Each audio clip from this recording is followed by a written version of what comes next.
Groessel and Michael Parker. Fade in. Exterior, Newbury's restaurant, dark afternoon. A violent thunderstorm rumbles across the countryside, and Newbury's restaurant is getting the worst of it. A tornado siren is wailing far away. As the rain pounds the restaurant, we hear the sound of a radio, presumably inside. Ohio State Patrol reports a tornado spotted in southwestern Warren County. Take shelter immediately. As the radio fades, the sound is replaced by the sound of an outbound call from a cell phone. Peg Newberry picks up. Hello? Cut to interior Newberry's restaurant, front bar. Jacob Newberry, 56, is holding his cell phone to his ear with one hand and carrying a box of sundries in the other. A waitress, Stacy, and a busboy and short order cook are scurrying around gathering necessary. Hey, babe. Lightning cracks. Heavy dumpster lids bang open in the wind. The tornado siren continues to blare. Stacy screams. The restaurant employees rush downstairs. Cut to interior Monroe Elementary classroom. Peg Newberry, 48, is closing the windows to shield her empty classroom from strong afternoon rain. Where are you? It sounds terrible. Just over at the restaurant. Radio says tornado. Wanted to let you know I'll be home late. We heard sirens. Get down in the basement and wait it out. All right. Love you. Wait, I was just about to call you. The nursing home left me a message while I was in class. Something happened to your dad last night and they need to talk to you. Cut to interior Newberry's restaurant, basement. Jacob on his cell phone. The storm outside is raging but muffled.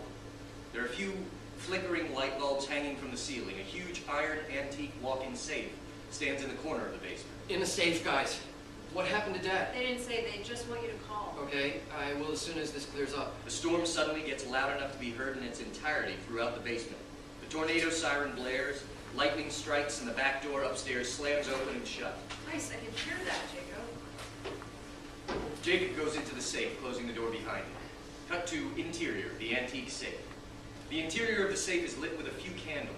Stacy is kneeling at one end, praying and holding the busboy's feet for safety. The cook is frozen, staring at the floor above him. Something heavy strikes the floor upstairs. Oh my God. Our Father who art in heaven, hallowed be thy Stacy, name. please, please. We're all in the safe now, Peg. Nothing to worry Hail about. Mary, full of grace, the Lord is with thee. We're safe, Peg. Blessed is the fruit of thy womb, Jesus. Holy Mary, Mother of God, pray for us sinners. Christ, Stacy, shut up! I love you, Peg. Gotta go now. I'll call you later. A sound like a whirling freight train, the tornado. Stacy screams. Her voice shakes. Glass is shattering upstairs. The sound of the tornado is louder still. At the hour of our death. Will you please? You're freaking everybody. A loud crack of wood and more bellowing noises from upstairs. Amen. Oh, Jesus. Our Father. Jacob pulls on the safe door to keep it closed with damn near all his might. He looks over his shoulder towards Stacy. Shut up, Stacy! God damn it! Shut up! Snap to black. Cut to exterior, the wreckage of Newberry's restaurant, the next morning. Jacob stands alone and surveys the damage. Opening credits. Interior, Jacob Newberry's home. Office, evening. The home office is tidy. Jacob is sitting at his desk. Dan, his accountant, sits across from him. Jake, I just want to say, sorry about your dad, man. Thanks. Good guy. Yeah. So, technically you're not supposed to know about the will until the official reading after the wake. Oh, yeah? But technically, a Sicilian Jew should be the sexiest guy on the planet. Who? Me, I'm a sugar mama. I sweet-talked the receptionist on the phone and got some details about your dad's estate. Congrats on the house. Yeah, I was expecting that much. Second, and bigger deal, way bigger deal. He left $500,000 to some church. First United Methodist, Willow Branch, Mississippi. I'm sorry? 500 grand, Church, Mississippi. You gotta be kidding me. Ring a bell? Yes, I know the church. He was religious, but not that religious. And still ended up working food? Dan, that's my dad you're talking about. Oh, sorry. Holy shit! $500,000 to some church. Sorry to hear that, man. So, how screwed am I here as far as being executor to all this? Tax liabilities? With the house? Just property if you plan on keeping it. And the gift to the church? What, you want it for yourself? I can do that. No. It's what he wanted. They'll get all the money he left them. That's good. Convincing. $500,000 would have been great for the restaurant rebuild, buddy. We needed that money. Tell me about it. You know what $500K would do for us? On top of the shitty insurance settlement? Restaurant of my dreams. All the money I could ever... Poof! Out the goddamn window! poof, gone. Spent my whole day getting whizzed on by dickhead bankers. Assholes. Jesus. Wait, what if we sell the house? Rebuild with that? Looked into that too. The numbers don't add up. Real estate market's in the shitter, and business sucked the last couple of years. So we're broke.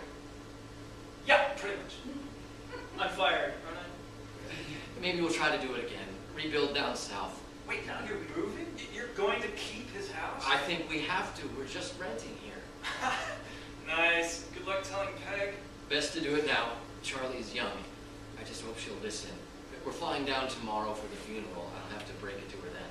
Do they have airports in Mississippi? You never been? They meet you at the terminal with 30 pounds of tobacco and a buxom negress. Racist. So what kind of tax liabilities do I inherit for this church thing? Taxes for giving money to a church? Hell no. The church business is the business to be in, my friend. Fade to black. Fade in. Exterior transition. Arriving in Willow Branch, Mississippi, day. A small plane lands in a county airport. Jacob, Peg, and Charlie arrive at their rental car. We drive with them through the city of Willow Branch, a medium-sized Mississippi town. We drive by a large wooden sign, Welcome to Willow Branch, population 42,197, planted at the front of the town hall. A weathered American flag is wrapped and forgotten around the flagpole. We see a church under construction. The marquee reads, Bless this mess. Cut to interior, exterior Shoebies, local gas station and bar, sunset. Jacob's rental car pulls up to the single pump. He hops out and puts in $4 of gas, topping off to the single penny. Shoebies is a wood-paneled former diner circa 1970. A jukebox with neon lights that don't work sits in the corner. Shoebies stands behind the counter cum bar. The only customer, Bradford Cato, is drinking a beer and has another empty bottle in front of him. He is dressed in flannel and 3 sheets to the wind. Jacob! Hey, Shooby, it's Jakey Newberry. Hey, Bradford, good to see you.